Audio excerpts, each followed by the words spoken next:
Well,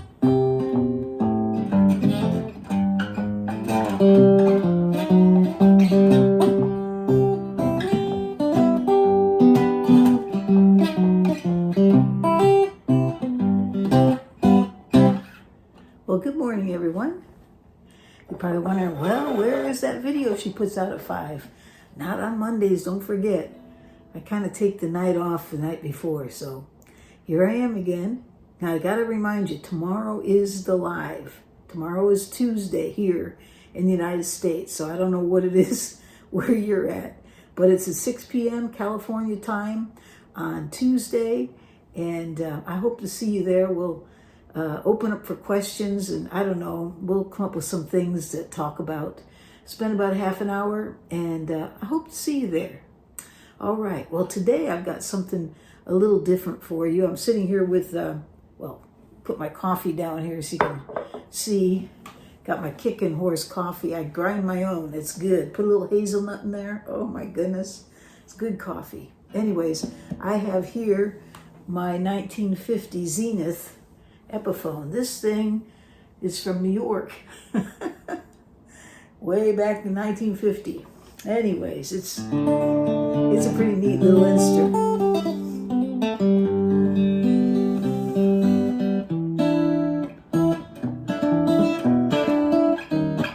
I have a lot of fun with it.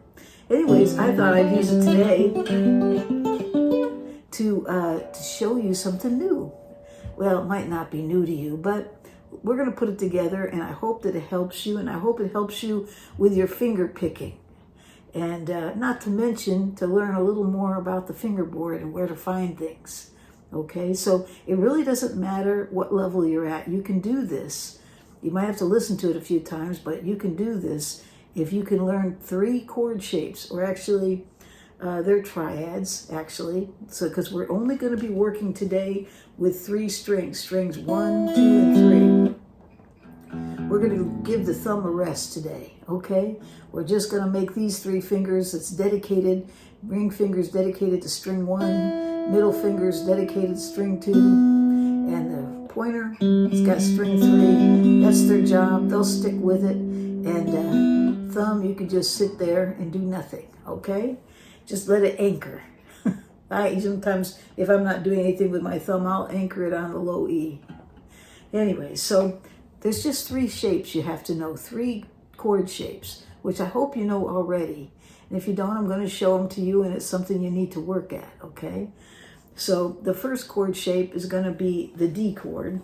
Now, when I say chord shape, the reason why I'm saying that is because, well, we will be playing D chord, but you need to understand that when you move up, like to the 5th fret, that's no longer D. You're using the D shape, but you're not playing D, okay? And so if I say, okay, I want you to play the shape of the D minor 7th, which is kind of like a partial F, right? Okay, so that's D minor 7th there. But if you move that up, let's say to the 8th fret, that's no longer D minor 7th, that's actually C. Okay, so that's what I'm talking about. This is the chord shape. This is the chord back here, okay? And if I say to you, okay, we're going to make the chord shape of the B flat, okay? And it looks kind of like this. Some people will do it this way. Some people will do it this way. But we're only using the bottom 3 strings, so we're kind of just doing the triad of the B flat, okay? I mean, you can bar it. You can play it many different ways, but today we're just doing a triad, just 3 strings, okay? And we'll call that B flat, and that's the shape, okay? Okay, so when I call out the shapes, remember those particular chord shapes that I just showed you. The D minor 7th, the D, and the B flat. Because that's what we're going to be using all the way up the fingerboard to find chords. Okay, so we're going to use the shapes to find the chords. Hope that makes sense. So let's get started. We're going to start out with the D shape. That traditional place where you play a D, because we're going to start with D and we're going to play D, C, G up the fingerboard. Okay, using the shapes that I just showed you. So here we go. All right, ready? The D. And then do your there we go. Finger picking. Your ring finger, ring middle first, ring middle first. 1, 2, 3, 1, 2, 3, 1, 2, strings 1, 2, 3. Okay? Okay, so you got the D. Now we got to find the C, right? Because we're doing D, C, and G. Well, that is the B flat shape, and it's at the 3rd fret. See the pointer fingers at the 3rd fret? And then we're going to go to the G. That's the D minor 7th shape at the 3rd fret. And then back to D. Okay? So we got that first one. D, C, G. Okay, now we got to find that shape someplace else. That whole chord someplace else, the D chord. We're going to move up the B flat shape. We're going to move it up to the 6th fret. There it is, right? And that's a D, but it's the B flat shape. Hear it? Same chord. So there we are, D. Now we got to find a C. So use that D minor shape and use it at the 8th fret. There it is right there. That's the C. And then move back to the G, which is going to be at the 7th fret, the D shape. So that's the G, G, D. So let's look at this. D, C, G, D. It's like here. D, C, G,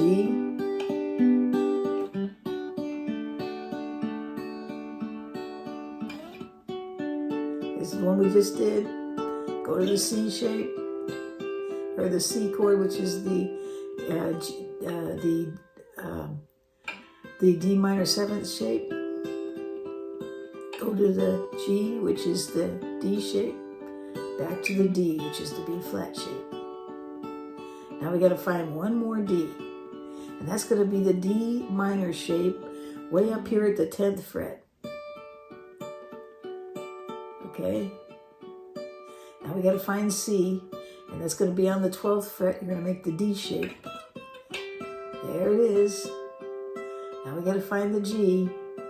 That's going to be the B flat shape, and that is going to be at the 10th fret. See that?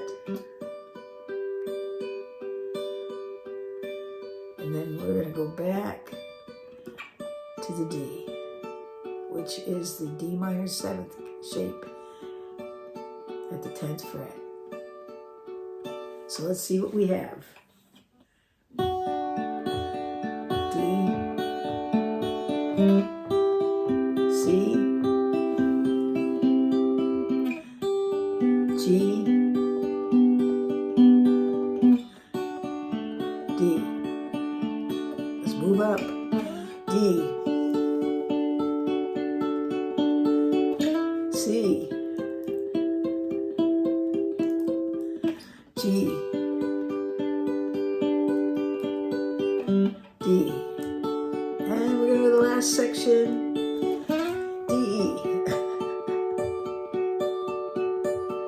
C, and there's that G. Whoops. Almost went mistake free. Back to the beginning. There we go. G.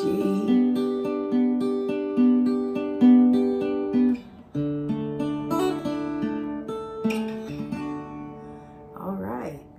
So use that. Practice with it. Get your brain working. You might fry it a little bit for a while, but it still gets me sometimes when I'm going through it because I'll get distracted and miss where I was going. but it's a really good exercise, and it's a great exercise to teach these 3 fingers to stay with those strings and to pick. And you can mix it up. Go backwards a little bit. Or you can go the other way.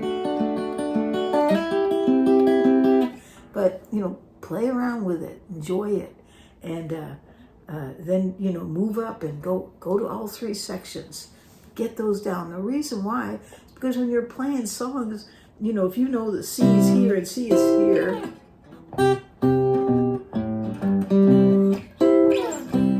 you can reach up to it and bring in something new to your playing.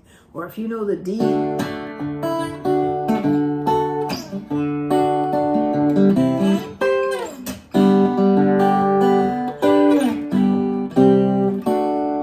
I'm just making stuff up, but you see what I mean? It's just good to know they're up there. And not only that, if you're into lead guitar and you know, for instance, that when you play here, that's C. If you're playing in C, you can do arpeggios and all kinds of stuff there and have some fun with it. But, you know, I'm just trying to give you a little more perspective that there's more to the fingerboard than just this.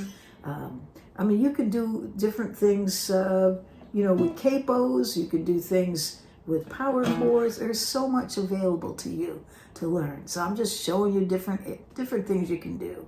And it's a lot of fun to learn them all, okay? All right. So we're going to leave that there. And don't forget now, tomorrow we're going to do the live. It went okay last time. I hope it goes okay again. I think I've got the electronics down, but bear with me if I hit a snag again. And that's it. So I hope you all have a great, great day or night, wherever you are in this world.